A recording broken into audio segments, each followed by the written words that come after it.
Tribuna Rural. Oferecimento: Sicoob Planalto Central.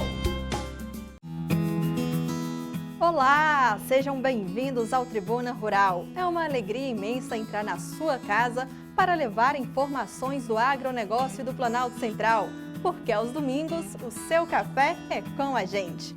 Veja o que preparamos para este programa de hoje. Foi dado início à primeira etapa da vacinação contra a febre aftosa. Planejamento financeiro é o tema de hoje do nosso quadro Finanças em Dia e uma reportagem especial em celebração ao Dia do Campo. Pegue o seu café, porque o Tribuna Rural está no ar.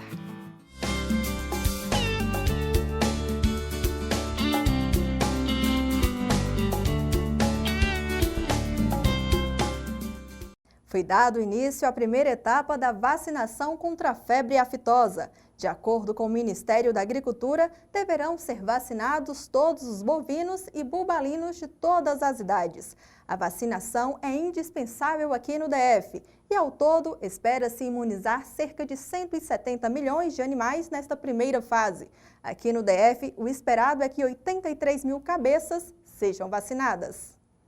Começou a campanha de vacinação contra a febre aftosa e seja com agulha ou pistola de vacinação, o importante é que o produtor não deixe de vacinar o seu rebanho, para manter o DF como zona livre de febre aftosa. A febre aftosa é uma doença altamente contagiosa, uma vez que o agente é encontrado, inserido dentro do rebanho, a transmissão dela é muito rápida, então ela pode se espalhar não só dentro da propriedade, mas para propriedades vizinhas também. E uma vez que ela é encontrada nos animais, acontece diversos embargos, não só na propriedade, mas embargos para o Brasil inteiro, como, por exemplo, embargos comerciais. O DF é zona livre de febre aftosa com vacinação. Estamos cumprindo atividades do plano estratégico do Ministério para, daqui a algum tempo, a gente retirar a vacinação e se tornar zona livre sem vacinação. Estamos dentro do processo do plano estratégico para retirada. É importante os pecuaristas ficarem atentos aos prazos da campanha e a entrega das documentações junto à Secretaria de Agricultura do DF. O produtor ele tem que comprar a vacina na loja agropecuária. Ele tem o prazo até o dia 31 de maio para adquirir o seu produto, a sua vacina e imunizar os seus animais. As 21 revendas do DF que estão autorizadas a comercializar a vacina estão orientados para cumprir todos os protocolos de segurança. Então o produtor tem que comprar a vacina, vacinar seus animais até o dia 31 e depois comunicar à Secretaria de Agricultura que ele efetivou a vacinação do seu rebanho. Ele tem o prazo até o dia 10 de junho para declarar a vacinação dos seus animais. Então essas são as orientações principais em relação à campanha. Normalmente eu uso a internet, né? A gente entra no site, né, da Secretaria e faz, é muito simples, é bem tranquilo, entendeu? Você pode ir lá também, mas assim, nesse momento de pandemia, o ideal é você fazer pela internet, que não tem nenhuma dificuldade. Primeira vez você pode apanhar um pouquinho, mas depois é tranquilo. Ao deixar de cumprir os prazos estabelecidos, os produtores podem ter prejuízos em suas atividades. O produtor que não adquirir a sua vacina dentro do prazo ou não informar a vacinação no prazo também estabelecido, eles ficam sujeitos a multas e, além disso, eles não podem movimentar os seus animais, né, emitir a guia de trânsito animal e até mesmo comercializar os produtos que eles produzem na sua propriedade, carne, leite. Então, a vacinação ela é importante para que o produtor não só proteja o rebanho, mas também continue movimentando, vendendo seus animais e os seus produtos. A participação e o envolvimento do pecuarista com a campanha é fundamental para manter o DF livre da doença. Nós estamos vivendo um momento muito legal, entendeu? Estamos próximos a deixar de ter exigência em relação à vacinação no rebanho do DF. Então, assim, todo mundo tem que cumprir o seu papel, porque se um não fizer e der a doença, a gente perde esse trabalho que tem sido feito há muitos anos. Então o rebanho tem que ser vacinado, não pode deixar de vacinar, não podemos deixar de uma pessoa atrapalhar todo esse trabalho de anos e anos que a gente vai conquistar breve. E lembrando que, além de vacinar o rebanho, os pecuaristas devem declarar ao órgão de defesa sanitária animal de seu estado sobre a vacinação.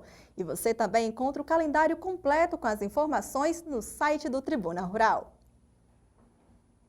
As centrais de abastecimento aqui do Distrito Federal, Ceasa-DF, juntamente com as centrais de outros estados, deram início à campanha Ceasa Amiga. O projeto visa arrecadar mantimentos para instituições de caridade. Outras entidades do agro também embarcaram juntos nesta campanha. Vamos ver. Ceasa Amiga. Esta foi a campanha realizada nas centrais de abastecimentos de todo o Brasil com o propósito de arrecadar alimentos. Um gesto de solidariedade que envolveu diversos parceiros. No Distrito Federal, aqui especificamente, a nossa campanha teve a participação de todo o sistema agricultura, a SEAGRE, a Emater, né, além da Ceasa, e internamente na Ceasa de todas as categorias que aqui militam, né? Então nós tivemos a participação da Associação dos Empresários, dos produtores rurais, do pessoal do varejão dos sábados, dos funcionários, dos empregados aqui da Ceasa. Então, esse esforço conjunto logrou êxito e nós hoje podemos distribuir quase 5 toneladas e meia, pouco mais de 5 toneladas de alimentos, mais 1.250 álcool gel, mais 1.250 máscaras e 65 kits de limpeza. A arrecadação foi possível graças ao olhar humano daqueles que se preocupam com o outro, em um momento que gestos como esse fazem toda a diferença. Veja que todos os segmentos, todos os setores estão se movimentando espontaneamente em busca de arrecadar alimentos, que reconhecemos a dificuldade que o povo brasileiro passa. Aqui, esse gesto, eu repito, é um gesto de amor, é um gesto de entrega, é um gesto de partilha. Nós estamos aqui nesse momento partilhando aquilo que nós conseguimos arrecadar. O sistema de agricultura é voltado para o social, né? Principalmente a Emater, ela tem todo um lado social que a gente trabalha. Essa é uma ação por causa do Covid, por causa da situação que a gente está, mas está mostrando o lado social, porque também tem fome na área rural. Então nós estamos aqui mostrando realmente também o lado social. Unimos em uma só força para a gente levar esse alimento àquelas pessoas nesse momento difícil que nós estamos passando, né? O Brasil está passando, o mundo está passando, e a Ceasa é a característica dela. Alimentos, quando fala em alimentação, é o nosso Ceasa. Para quem está lá na ponta, receber as cestas trazem alívio. Muitas são as famílias que estão passando por dificuldades nesses tempos de pandemia. Se olhar essa visão do governo federal, governo estadual, junto com a Ceasa, isso vai ajudar nós, as ONGs e nós, Casa Rosa, a manter nossas atividades, nosso compromisso com a sociedade que está passando por um momento de grande vulnerabilidade. Então, esse trabalho, essa ação, ajuda nós, as ONGs, a poder dar continuidade nesse trabalho de assistência. É visto com muita alegria, com muita satisfação e outra, alivia um pouco de quem está com fome nesse momento. De fato é o seguinte, é um fôlego que às vezes quem está lá não está nem esperando que vai chegar e eu vou bater na porta e vou dizer, ó, a sua cesta chegou. Então são mais 15 dias de sobrevivência num momento de crise onde de fato a pandemia chegou fundo. Essa entrega de hoje, você pode saber que ela vai chegar em boas mãos e ela vai alimentar muitas famílias ali dentro. Então, que Deus possa abençoar, exemplo seguinte a vocês, a todos os parceiros que estão fazendo essa grande doação aqui. Nesse contraste em que, ao mesmo tempo, o Brasil se destaca entre os maiores produtores de alimentos, há pessoas passando fome, ações de solidariedade devem ser replicadas. Quando a gente vê que a nossa arrecadação, apesar de a gente estar animado com os números, foi grande, mas é uma gotinha d'água no oceano, não resolve nada, porque são milhares e milhares de famílias nessa condição. Então, para um país que se diz o celeiro do mundo, que é capaz de, a sua produção agrícola anual, daria para alimentar a nossa população toda, algumas vezes ao longo do ano, como é que se explica que uma boa parcela dessa população não consegue ter acesso à comida? Fica uma pergunta e uma boa reflexão para todos nós. Matar a fome de alguém é um gesto lindo de amor. Parabéns à Ceasa pela bela iniciativa. E lembrando também da campanha Rural Solidário que divulgamos no programa passado. Se você deseja participar, as doações poderão ser entregues na Federação da Agricultura, Ceasa, Emater, Ceagri, Sescop, entre outros locais. A relação está disponível no site do Tribuna Rural. No próximo bloco, nós iremos mostrar a colheita na Fazenda Lagoa Bonita da UPS. Não saia daí, voltamos já!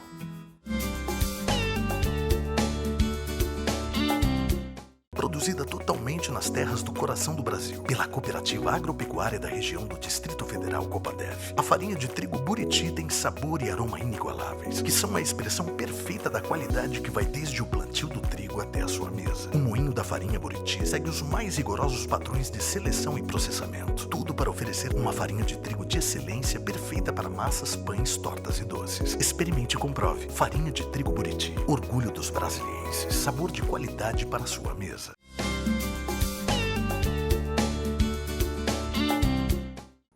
Do plantio à colheita é um longo processo, não é verdade? E cada etapa é muito importante para quem produz e para quem está aprendendo também, como é o caso dos estudantes de Ciências Agrárias da UPS. E é sobre colheita e a pós-colheita de horticultura que o professor Marcelo Marinho nos fala agora em nosso quadro Momento Sustentável.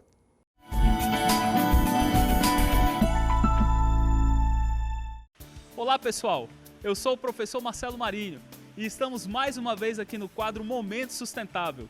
Hoje, para falar um pouquinho sobre o procedimento de colheita da nossa área de horticultura, uma área que foi feita, desenvolvida com o apoio dos nossos alunos, sob orientação dos nossos professores. Para falar um pouquinho sobre esse procedimento de colheita, sobre a pós-colheita, vamos falar com a professora Rosa Maria de Deus, professora de TPA, de Tecnologia de Produtos Agropecuários, aqui do curso de Agronomia das Faculdades UPS. Pós-colheita nada mais é do que você aplicar técnicas, e manejo adequado para preservar o alimento, evitar o desperdício e garantir a manutenção dos nutrientes que todos eles oferecem, como as vitaminas e os minerais. Algumas vitaminas, elas podem se perder de acordo com o manuseio. Então isso é importante, o cuidado na pós-colheita para que esses nutrientes não se percam. Não deixar exposto a um ambiente de muito calor, refrigerar logo após a colheita e tentar aproveitar todas as partes do alimento.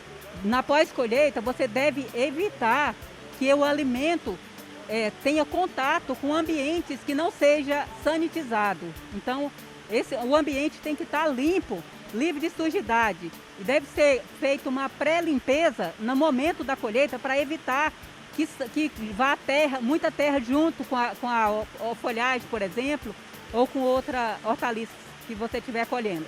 Como vocês viram, a pós-colheita é um procedimento muito importante de toda a cadeia produtiva das hortaliças.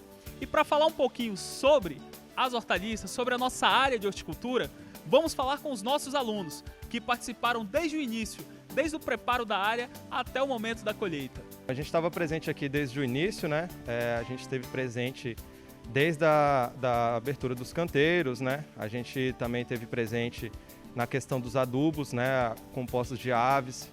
A gente também fez todo o processo do cálculo de fertilizantes para na utilização da adubação de cobertura, no processo de irrigamento por gotejamento, que é algo diferente que a gente não vê sempre, A gente trabalhou também desde o processo de cuidado, porque a horta necessita de bastante cuidados, no controle de ervas daninhas, até o processo de colheita, Na UPS nós aprendemos desde o começo da escolha da semente, o seu processo germinativo, a qualidade que ela tem em germinar, como também o preparo do solo nos canteiros, o distanciamento e também todo o processo de manejo, como adubação, irrigação e tudo aquilo que envolve esse sistema afim.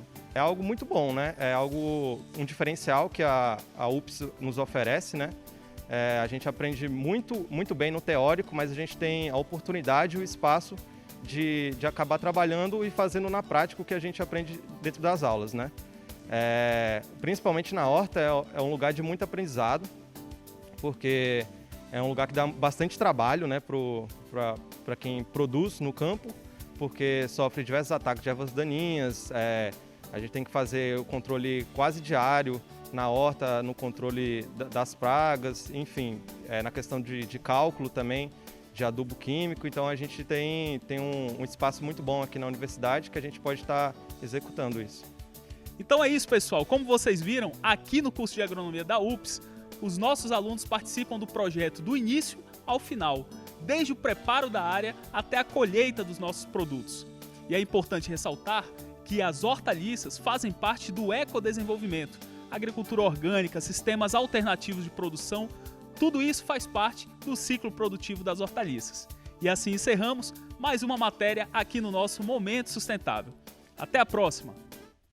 Além de exercer um excelente trabalho com os alunos, a UFPS também pratica o lado social, realizando doações periódicas da produção de hortaliças da Fazenda Lagoa Bonita.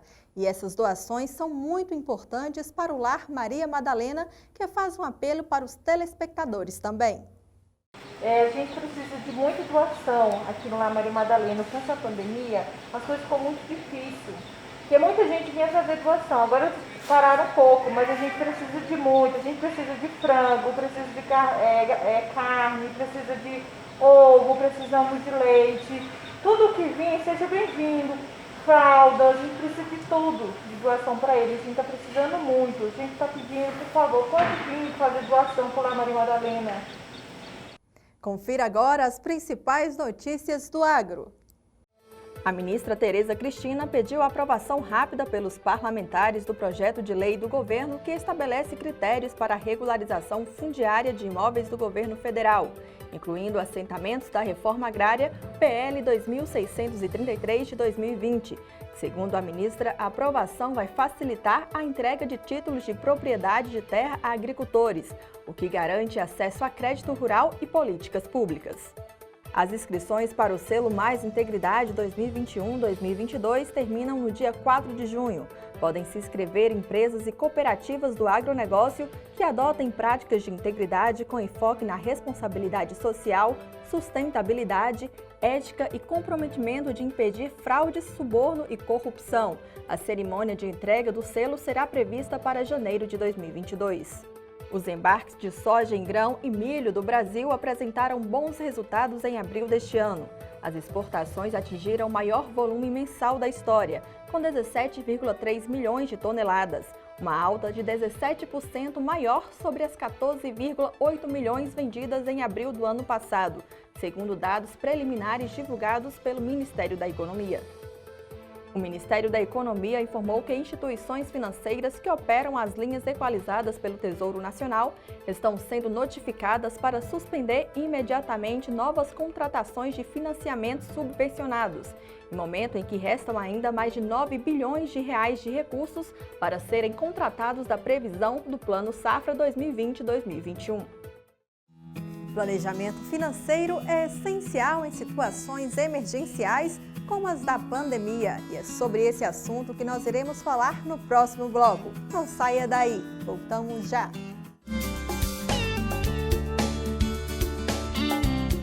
Produzida totalmente nas terras do coração do Brasil, pela Cooperativa Agropecuária da região do Distrito Federal Copandef. A farinha de trigo Buriti tem sabor e aroma inigualáveis, que são a expressão perfeita da qualidade que vai desde o plantio do trigo até a sua mesa. O moinho da farinha Buriti segue os mais rigorosos padrões de seleção e processamento. Tudo para oferecer uma farinha de trigo de excelência perfeita para massas, pães, tortas e doces. Experimente e comprove. Farinha de trigo Buriti. Orgulho dos brasilienses. Sabor de qualidade para a sua mesa.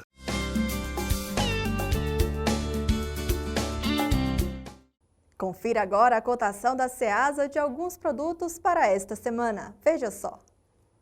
Berinjela, R$ 2,50. Batata doce, R$ 1,76. Maxixe, R$ 3,33. Manga tome, R$ 9,17. Brócolis, R$ 3,33.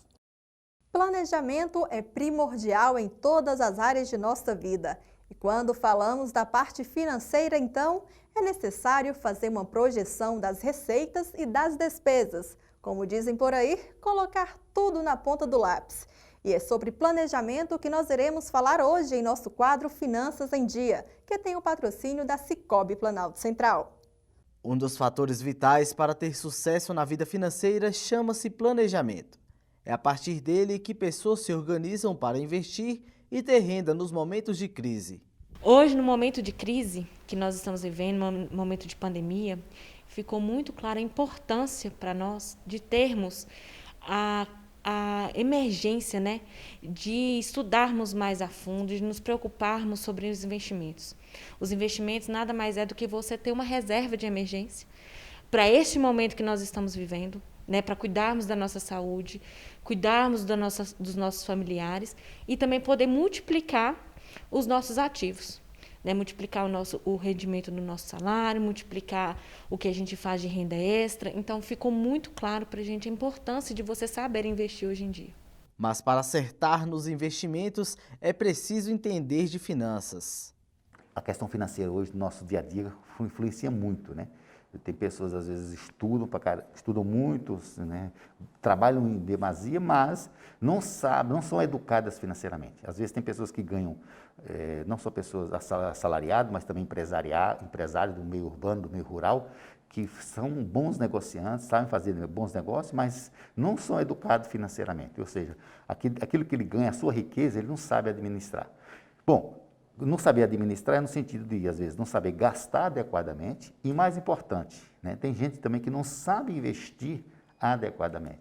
Por isso que esse tema, né, educação financeira, ela está muito em voga. A cooperativa Sicoob Executivo criou programas para auxiliar o público geral, que inclui cooperados e não cooperados, a aplicarem da melhor maneira os seus recursos. Nós vimos a importância, então, de ter aqui um departamento, uma área, para chamar essas pessoas e educar essas pessoas. Porque nós percebemos que, como empresa financeira, né, o que elas precisavam não era de mais crédito, né, de mais empréstimos. Elas precisavam era de orientação, de assessoramento, de educação financeira. Aí nós passamos, então, a chamar essas pessoas e mostrar para elas a importância delas se educarem financeiramente. E surgiu, então, uma ideia, um programa aqui do Sicoob Executivo, né, chamado Em Dia com as Finanças. Um programa esse consiste em quê? Chamar as pessoas, orientar essas pessoas, educar, orientar e ajudar econômico e financeiramente os seus associados, as pessoas que fazem parte. São diversas as formas de investimento que o Sicoob tem disponível. Nós temos esse programa para que a gente possa realmente entender o perfil do nosso associado e indicar o melhor produto para ele, de forma personalizada. Então, nós temos hoje, por exemplo, a caderneta de poupança, que ela é aí mundialmente conhecida, né? No caso, temos também a Sicoob Previdência, que é o Sicoob Previ. Temos consórcio, nós temos LCIs, LCAs, que são as letras de crédito imobiliário, a letra de crédito do agronegócio. Nosso renda fixa, através do RDC, que você pode ter rendimentos diários ou rendimentos pré-fixados, se caso você resolver colocar um prazo fixo naquele investimento. Mas sempre é bom ter mais de uma opção de investimento, porque, como diz o ditado... Como diz, no meio rural principalmente, né, você não pode colocar os seus ovos, todos os seus ovos, em uma única cesta. Você pode ter surpresas desagradáveis. Então, fica aí. Então, mais importante do que você fazer bons negócios também é você fazer um bom planejamento financeiro primeiro da sua vida e do seu negócio.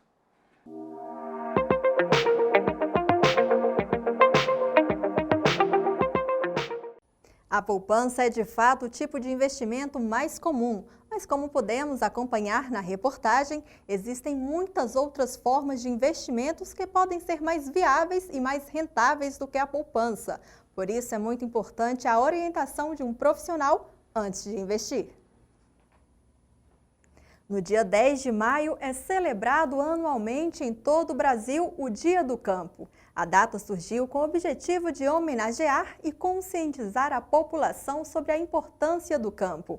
E para quem trabalha direta ou indiretamente com o campo, Todo dia é dia de comemorar e agradecer, pois é de lá que muitos tiram o sustento da família e é de lá que vem o alimento e a matéria-prima para muitos produtos que usamos e temos em nossas casas.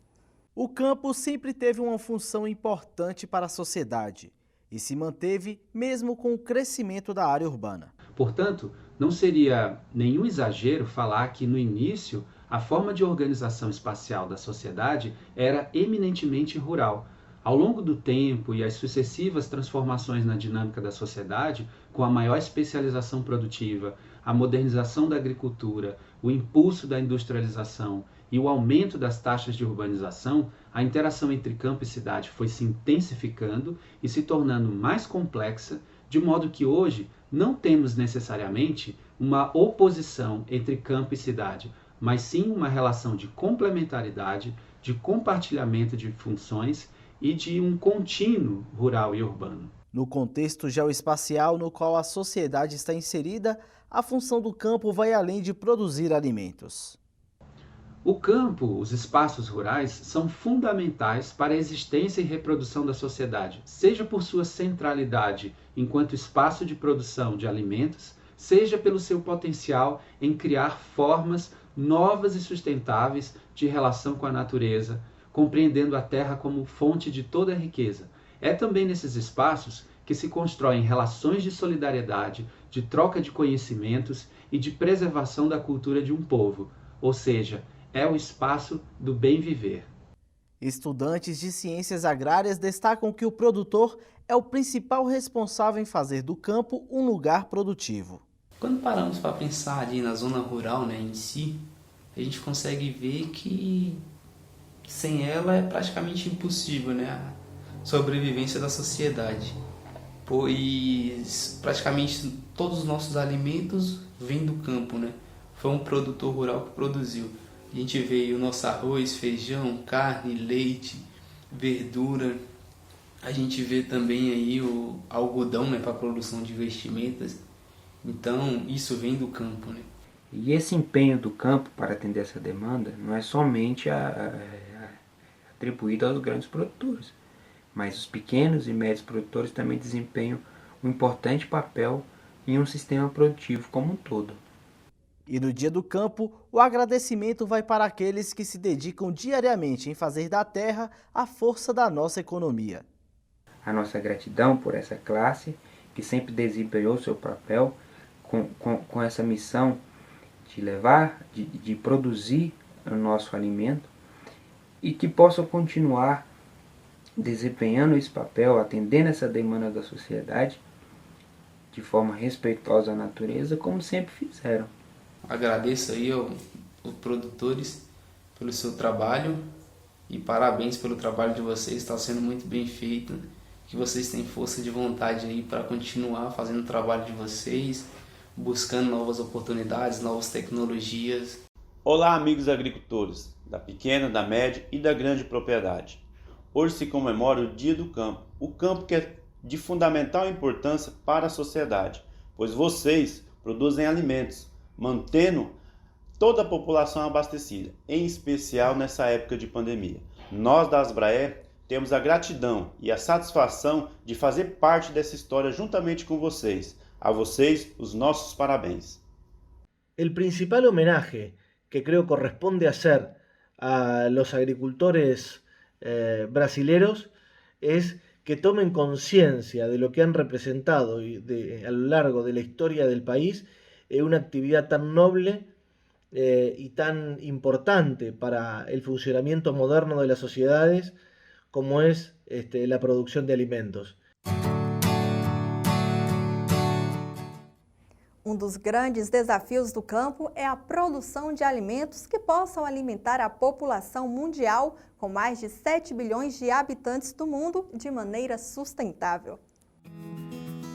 O Tribuna Rural fica por aqui. Obrigada por estar conosco. Se você ainda não segue a gente nas nossas redes sociais, dá uma passadinha lá agora e fique por dentro das notícias do agronegócio do Planalto Central por lá também. E para ver ou rever as nossas reportagens, acesse o nosso site. E o meu abraço de hoje vai para todas as mamães que nos assistem, em especial a minha mãe e a minha avó lá na Bahia. Um beijo no coração de vocês. Até domingo que vem. Tchau, tchau, pessoal!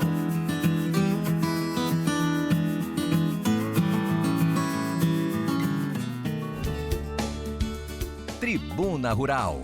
Oferecimento: Cicobi Planalto Central.